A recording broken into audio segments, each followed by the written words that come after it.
call this special meeting of the City Commission to order. Tonight's meeting is a little bit different. The only purpose of tonight's meeting is to hear public input on our budget and our budget process. This is still an official city meeting, so we expect you to respect the meeting procedures. One thing I will remind everyone is that everyone has a right to be heard by this elected body, and so we ask that you make sure that you do not disrupt people. If you are disruptive or interrupt someone speaking, that is considered a disruption of this meeting. I'll give you one warning, and then I will ask you to leave if you continue to be disruptive. So tonight is a little bit different. I will first ask for a roll call, and then I'll walk you through the process tonight. Commissioner Knight? Here. Commissioner Robbins? Present. Commissioner Moody? Present. Commissioner Perdue? Good evening, President. Commissioner Yasasi? Present. Commissioner O'Connor? Yes. Mayor Bliss? Yes, and we do have an interpretation services available if you need assistance. Good evening. We're pleased to provide a Spanish interpretation this evening. These include interpretation during the meeting and for those who wants to provide public comment. Buenas noches. Estamos complacidos de proveer servicios de interpretación en español esta noche. Esto incluye interpretación durante la reunión y para aquellos que quieren proveer comentario público. Thank you. Gracias. Thank you. So as I said, tonight is for this body to hear input and have a formal public hearing on our proposed budget as well as our property taxes. So we'll start off the meeting tonight with our CFO, Molly Claren. She'll give a brief presentation related to our budget, and then we'll open it up for public comment. With the support of my colleagues, we'll combine the public hearings into one public comment period tonight. So you are welcome to come up and speak on the budget or any other item that you're here for tonight. Just a reminder, though, next week we have another City Commission meeting, and we'll have our full agenda as well as our 7 p.m. meeting next week as well. So with that, I'll turn it to our CFO. City Manager, did you want to speak first? Yeah, I'll make a few remarks before Ms. Clarence speaks. Mayor, thank you, commissioners, for being here. Thank you for the public participation tonight. And we've had a series of meetings introducing the fiscal year 24 plan with a presentation on the 25th and several workshops specifically discussing some of the areas of focus within the budget. And tonight, as you mentioned, Mayor, as required, we'll have an opportunity to hear from the public about the proposed budget and the tax increase.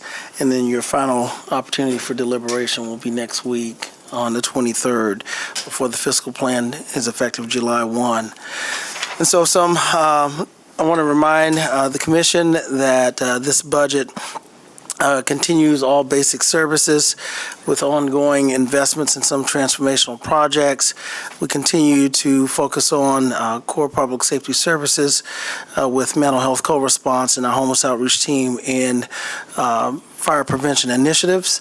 You've heard that during the session where we talked about public safety. We continue to make sure that we have essential services in our workforce with competitive wages and benefits to sustain a workforce, as well as focusing on residential refuse and recycling services with our Clean Community program, and continued focus on making sure we reach our municipal carbon and greenhouse gas reduction goals with the purchase of renewable energy RECs.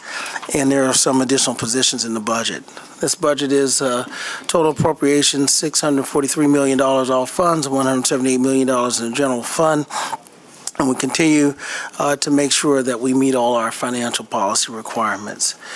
This budget also has roughly $49 million in investments that further equity, and the CFO will highlight some of those investments here shortly. But you'll see some of the things in which we've specifically identified our commitment to equity as we continue to talk about our future of our city with the Community Master Plan, as we discuss the continued development of the Grand River framework and the equity framework, specifically our participatory budgeting program, as well as the social equity commitment, our cannabis program, as well as the continuation of funding the Third Ward Equity Fund at $1 million. So with that, I'll turn it over to our CFO. All right, thank you, City Manager. And I'll just add, there's a very well-written resident guide to the budget that's also available if you want a copy of that. You can also find it online, as well as the videos from our budget sessions. So with that, we'll turn it over to our CFO to give a brief overview, and then I'll open up the public comment and public hearing period. Great. Good evening, everyone. So I'll just go through the major investments in each of our strategic priorities. We did, as the mayor mentioned, have 2 work sessions where we focused in, talked about those in more detail, so those can be found off of the city's budget webpage if you want more detail on some of these specific bullet points. Starting with Safe Community, we did do a $3 million reserve to purchase land related to a future site for the Fire Training Center.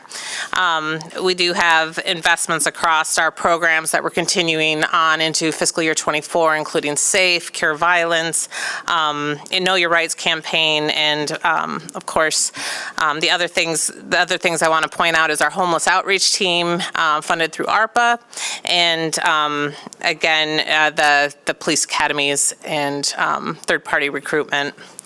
Across economic prosperity and affordability, we have, what we aren't talking about is the appropriation of the $46.5 million with this specific appropriation. We've already appropriated that in our previous meeting, but there is a lot of good work going across that $46.5 million across our special districts and authorities. We do have a $9 million investment towards affordable housing. I'll point out on this slide the $10 million anticipated from the sale of 201 Market. Those proceeds, $10 million of those proceeds will be going directly into our affordable housing fund for further programming. We have the Greenway River Grant, $6 million going towards partnering with that group to support their initiatives. The new Community Transformation Fund, gearing up to do Art Prize 2.0 later on this, I guess it'd be in September. And then we added a position out at the Dev Center to support the increase in development applications. For Engaged and Connected Community, that's $20.6 million of total investment. Again, it's the Welcome Plan, initiatives like the Commission Night Out and the Neighborhood Summit, development with us, the Wi-Fi in the public parks, as well as staffing up on communications so we can continue to try to push messaging out effectively to the public. Across our government excellence priority, we are, offering the competitive wages and putting investment behind employee wellness as well as organizational development. I mentioned the recruiting before under the public safety, but we're also doing that organizational wide here.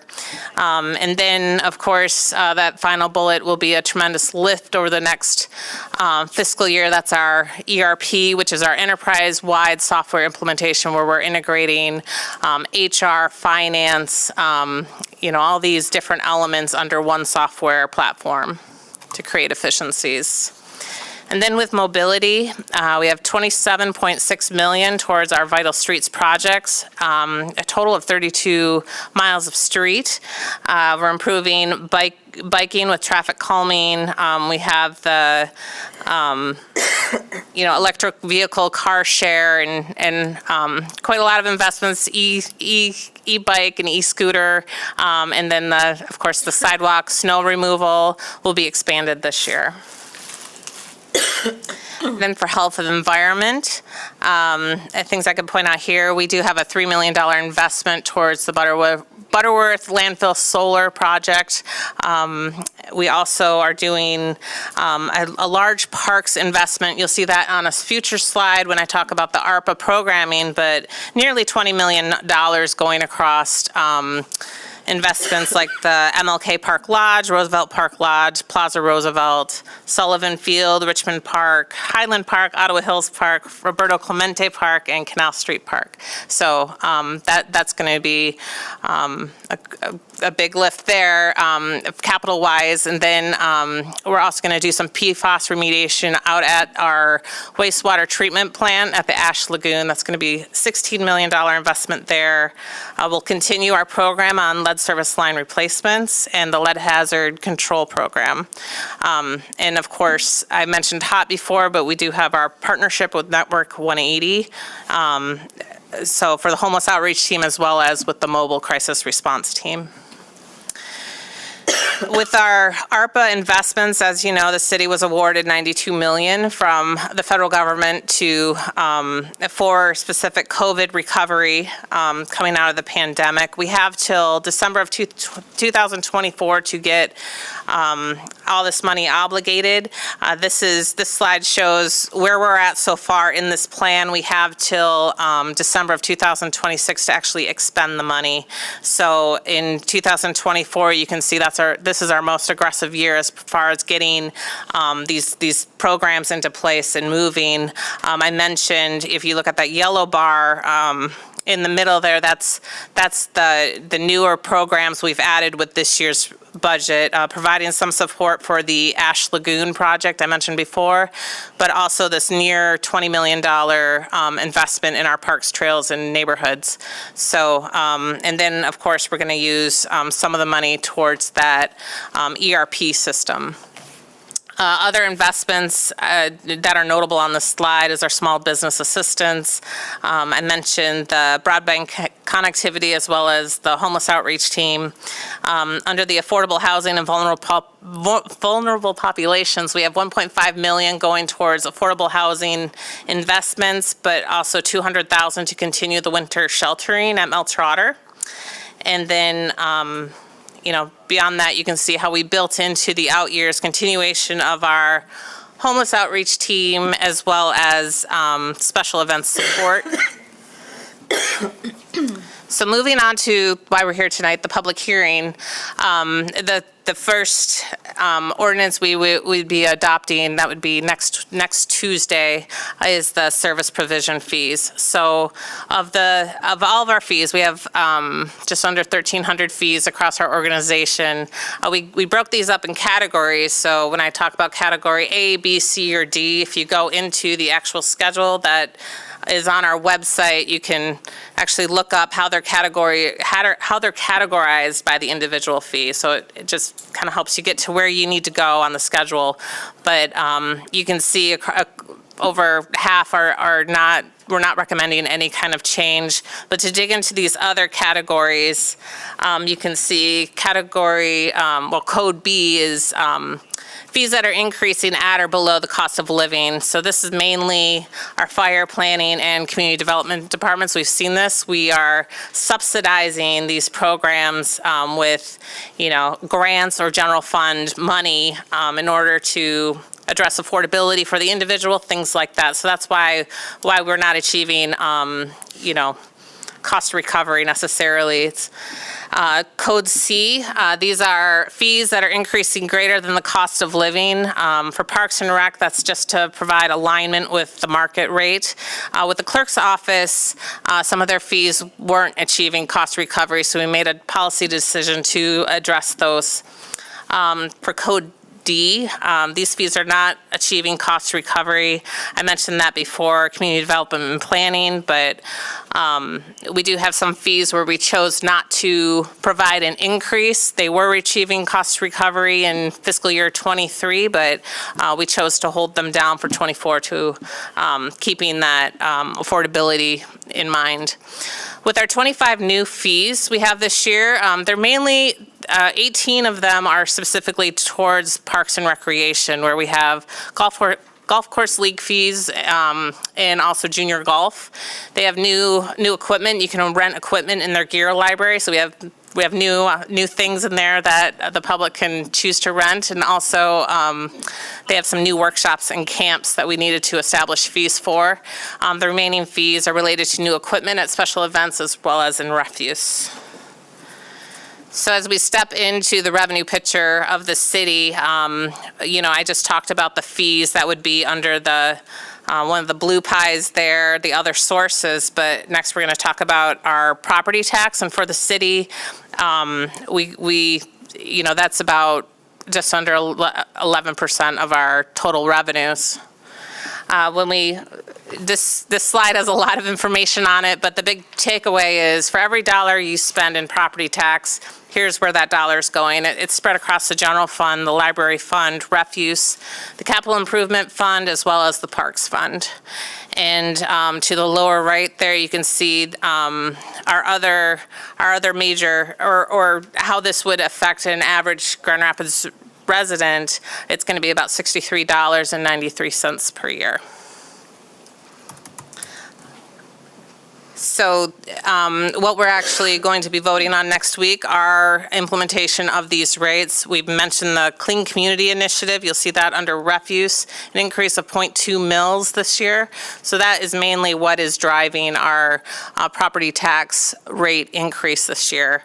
Our total citywide appropriation is $643 million, and about 27% of that is the general fund. So there's a lot of things we do at the city. General fund, yeah, it's 27% of it. If I had more time for more slides, you know, you've seen the budget book, and it does cover a lot of investment. So again, I do encourage the public to look at the fiscal plan, as well as go back and look at our work sessions so they can understand the wide breadth of city services that we do have to address with these two ordinances. So with that, we'll be voting on the fiscal plan, or the 2024 budget next week, next Tuesday, and then the fiscal plan begins, or the fiscal year begins July 1st.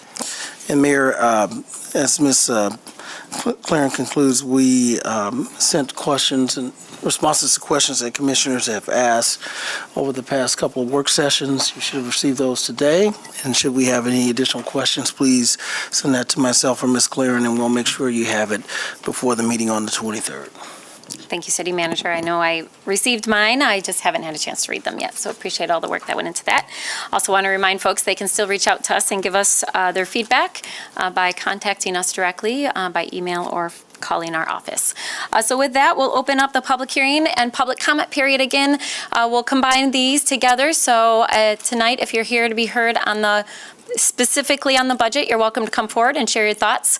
We ask that you share your name, the city that you live in, and we'll give you up to 3 minutes to speak. And then if you're here to speak on anything else, you're also welcome to come up, even though this is a scheduled public hearing for the budget tonight. All right, I'll open up the public comment period.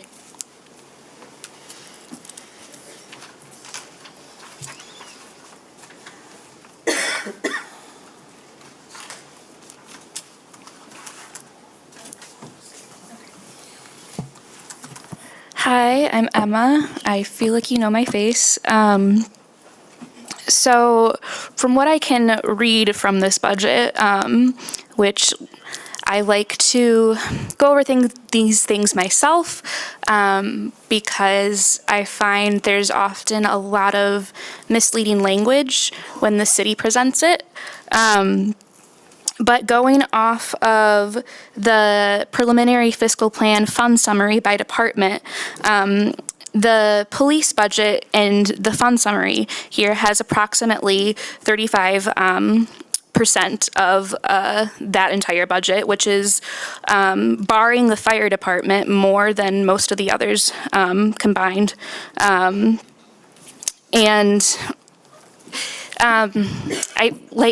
We just keep coming up here, the community, and telling you to decrease policing. I think that you must know the information behind it, like the statistics that show that policing does not improve community at all. Like, we present it to you, the data's out there. I don't know what else we can do. Also, I just have a comment about for Mayor Bliss. Consistently, I'm really frustrated right now that you combined the public comments, because I have many things to say, and we all have many things to say, and this is our only chance to speak our minds to you. I was one who I used to send emails all the time. I never got responses. I have no confirmation that anybody, and I would send it to the entire city commission. I have zero response. I have no confirmation that anybody ever heard me or acknowledged anything. And in fact, evidence to the contrary based on the policies that keep passing, right? And also, I don't understand how you keep closing the city commission on women of color. Like, you keep preventing women of color from being able to speak. The amount of times that I've been here where you've, adjourned, I think maybe one of those times it was on a man, also a person of color, but almost every other time on a woman of color. You have a platform. You can speak and you are heard with your platform. This is our only chance to speak to you, right? And I'll tell you, I wanted to come up here and give a whole speech about the body language and the way you approach people and how you speak and how you interact with people warrants different reactions, right? I don't have the time to do that anymore, but you're doing it wrong. All right, others wish to be heard?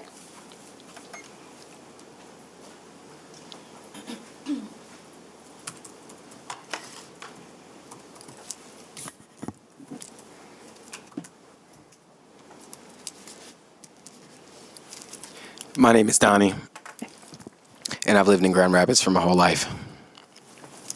It's disheartening that that people keep coming up here and asking for another option. It's not just about asking to just defund GRPD. It's about asking for another option that's not killing anyone.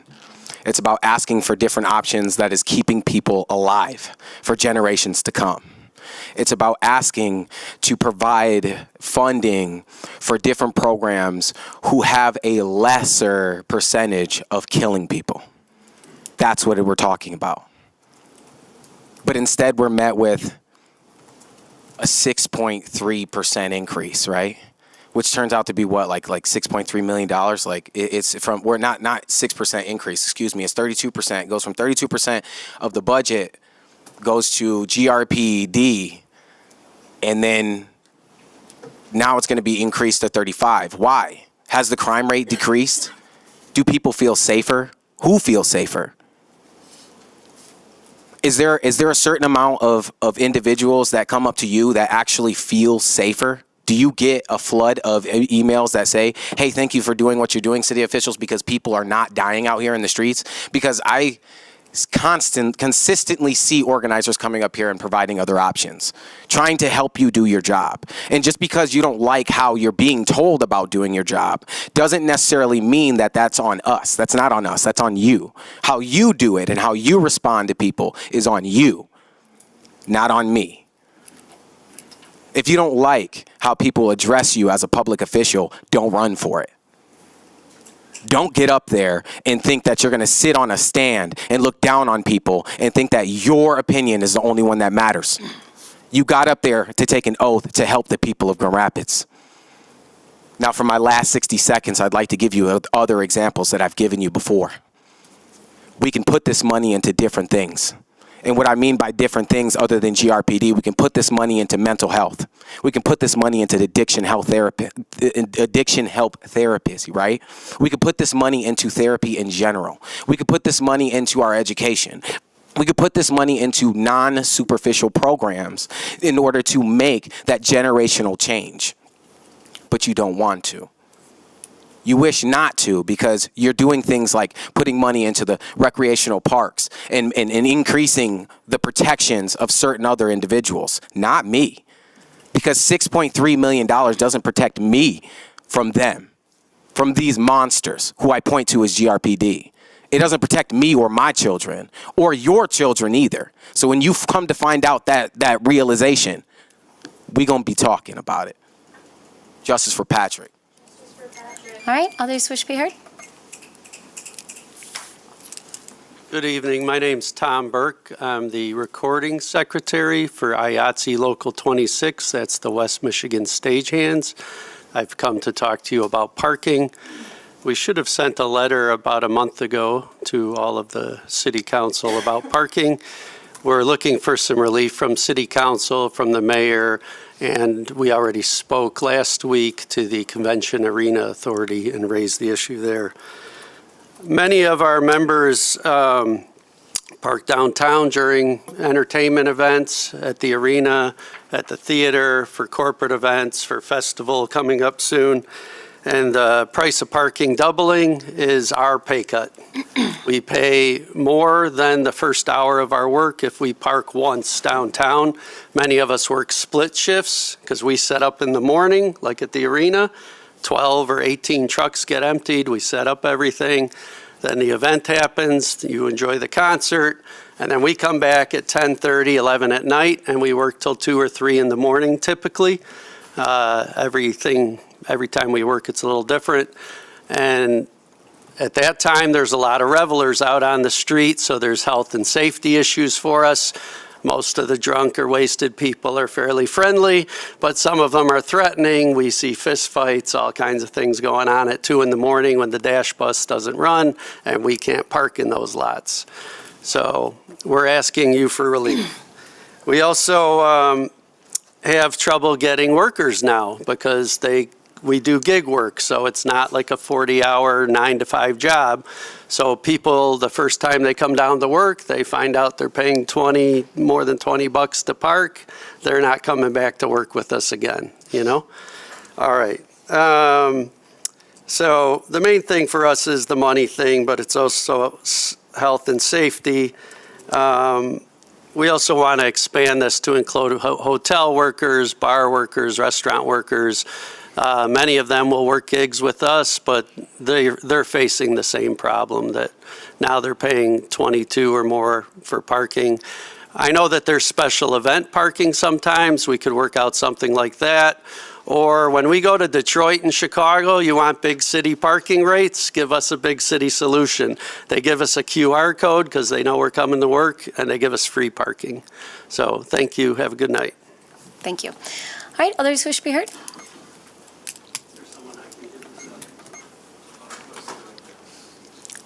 Sir, you can give it to the clerk. Yeah, thank you. Thanks, Commissioner. Good evening, Commissioners. My name's Annette Vandenberg. I'm the Executive Director of the West Grand Neighborhood Organization. And last night, our board met, and they asked me to present a letter to this commission. So thank you for this opportunity. Greetings, Sitting Commissioners. At the West Grand Neighborhood Organization regularly scheduled Board of Directors meeting on April 17th and May 15th of 2023, we listened to Captain Seaver and Chief Winstrom, respectively, about the overall unmanned aerial vehicle surveillance program. At this time, we would ask city leaders to pause the process of adopting this technology to allow for further interaction with the community groups, more in keeping with the initial engagement efforts referenced when this discussion started. Policy 15-03 is in need of an update if it is to serve as a regulation on police drones. The Board of Directors supports the use of technology that will save money and potentially save lives. However, the Board of West Grand is also hearing concerns of trust and transparency. Words like unweaponized send red flags to the community at large. Community members from a wide range of backgrounds and points of view have expressed to us that they desire policies to cover certain concerns left open-ended in Policy 15-03, such as when use will be authorized and how transparency and accountability will be administered, including discipline measures if an officer is found not to be in compliance with said policy.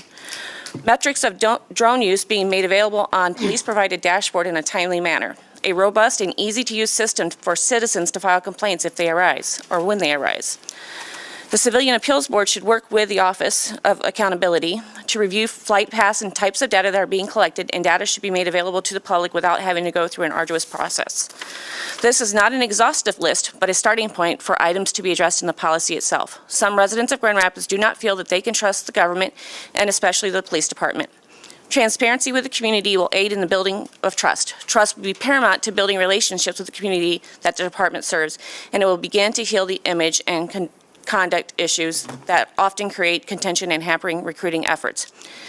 As a more inclusively informed program is eventually implemented, it would be beneficial to have demonstrations of the technology at various events. This would enable the community to understand how and when drones are being used to promote overall community safety, and additionally serve to build more trust of the department and even serve as a recruiting tool for the new generation. On behalf of the West Board of Directors, thank you for your time and consideration on this public safety matter. And with my last 30 seconds, I would love for the city to adopt a policy or public safety announcements about gun safety in our children.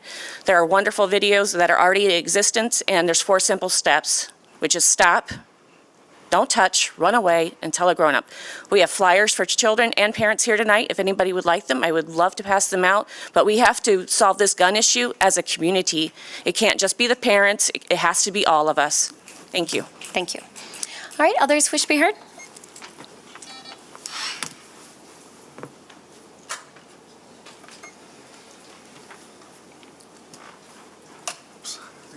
Hang on one second. Pull this down. Hi there, everybody. Can you hear me? Is this? We can. I think it's a. Yep. Sorry. So I'm Patrick Parks. I'm with Disability Advocates of Kent County, and I just wanted to voice support tonight in support of the proposed fee increase related to violations for parking without a placard in the accessible parking spaces.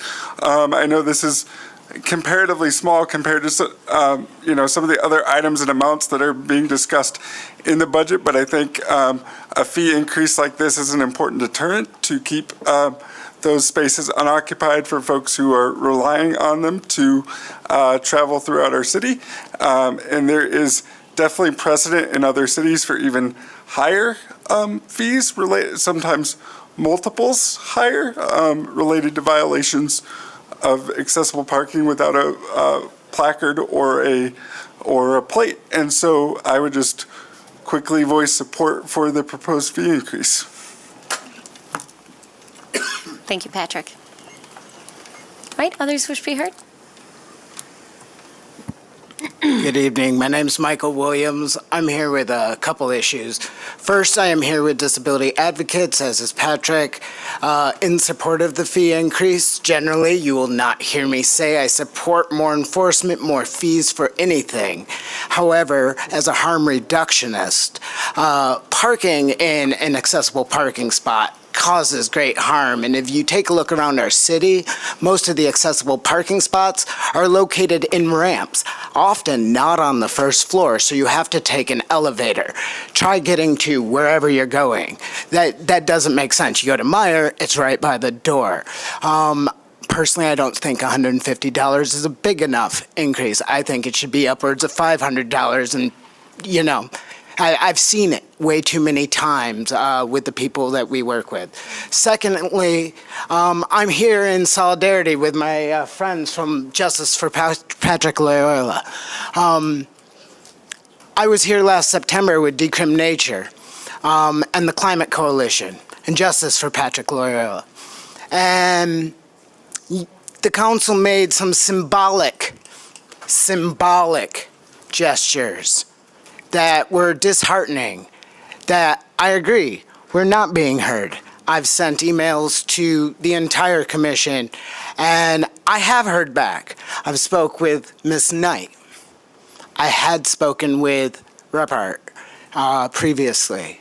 Other than that, nobody responds. It's time to take real action. It's time to stop policing our people when no harm is happening. I was told before that entheogens were a non-issue in this city. People weren't being arrested. I since September know of 2 people in the city of Grand Rapids arrested for personal usage and possession of entheogens. We're talking about investing in mental health. I think entheogenic programs are the way to go with that. As a harm reductionist, addiction therapy, and entheogens again.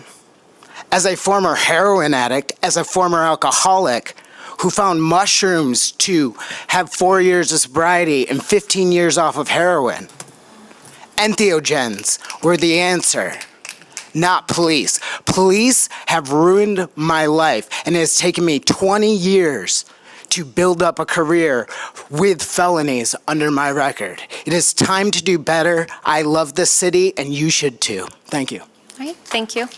Others wish to be heard? Good evening.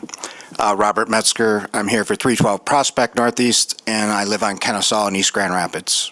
I don't want to be here, as most of you are already aware, but here I am. I'm here actually to demonstrate resolve in case there's any questions. Outside of that, as far as comments, I've come to the conclusion with my experience that most of the people associated with this city wouldn't know professional ethics if you were sodomized with it.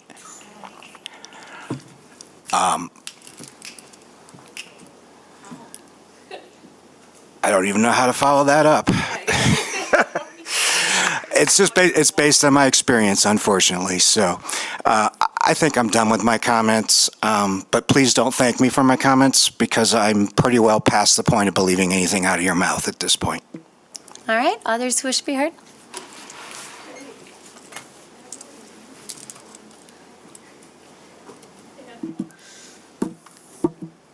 My name is Mandy and I live in the 2nd Ward. San Antonio Councilman Jalen Rodriguez said it best.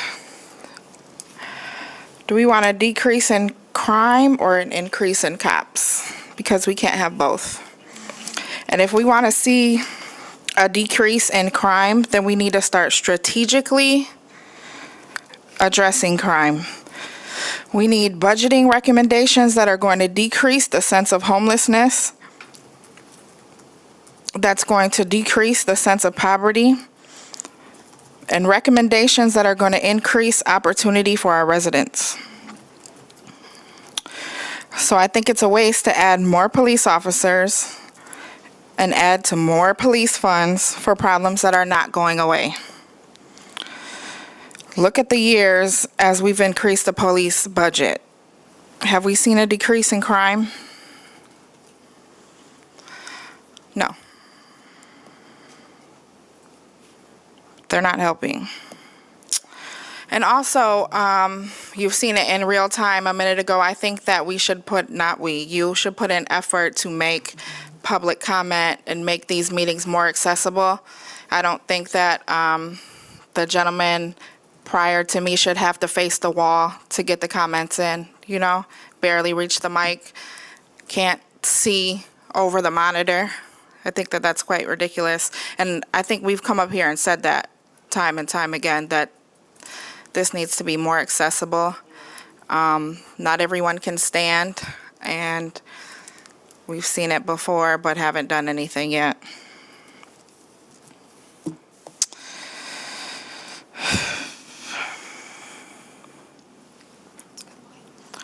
It's good to see you all here together at once. That's awesome. I don't really have much else to say, but I got time.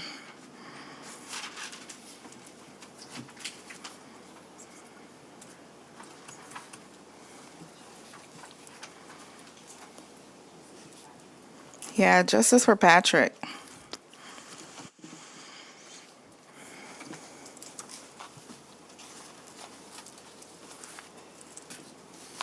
Justice for Patrick. You can say it too, not you. Justice for Patrick.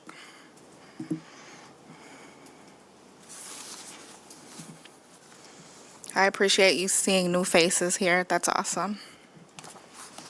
Love that.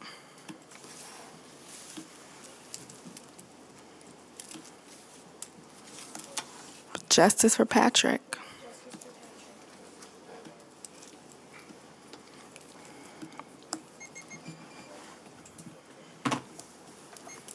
All right, others who wish to be heard?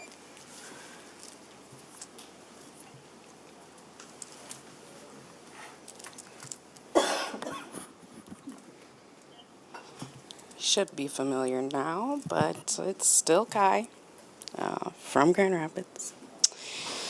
I sat there and I listened to the proposed budget, which we already know is passed. There's no voting to be had, but anyways. I couldn't help but to catch that last little part where she said, you know, whether it was, you know, reaching its mark and community things were what? It was 59 or 56%. Can't quite recall. There was a lot of numbers up there. But that, like, kind of stops me in my tracks because it's like, okay, so yet again, we're being shown that police override community, right? Because here you sat here and said, we are lacking in what? I'm pretty sure that was the only, the only one in that category. Yet the police get an increase. My question is, why aren't the police turning in those hot little three-wheelers? Why are you guys buying them bicycles that cost upwards of $1,000 and $1,500 a piece? Cannondales, Treks, that they then weaponize. Where do you buy cops? The last I checked, that little three-wheeler that they like to ride up and down Fulton, all around downtown, was over $75,000, and that's not suited up with your personal logo. That's not suited up with probably speed increases, but yet you can't even arrest somebody on it? You can't do the, what are you gonna do? What are you gonna do on that? But yet you have that, and yet they get increases. We got kids out here starving. You understand that they cut food stamps, right? Because COVID's over. And you understand that people now cannot afford to eat, and we are lacking on community resources. Millions and millions of dollars. The police have $1 million, other, right? And that's not gonna cover the other, like drones and stuff, because they're just gonna come up here and ask mommy for more money. So you're telling me we're lacking in community resources, but you just keep feeding these pigs. They eatin', and you let them come right up to your hand while the rest of us starve. You never read George Orwell? Is that on the banned book list yet? Because you are that pig. All right, others wish to be heard?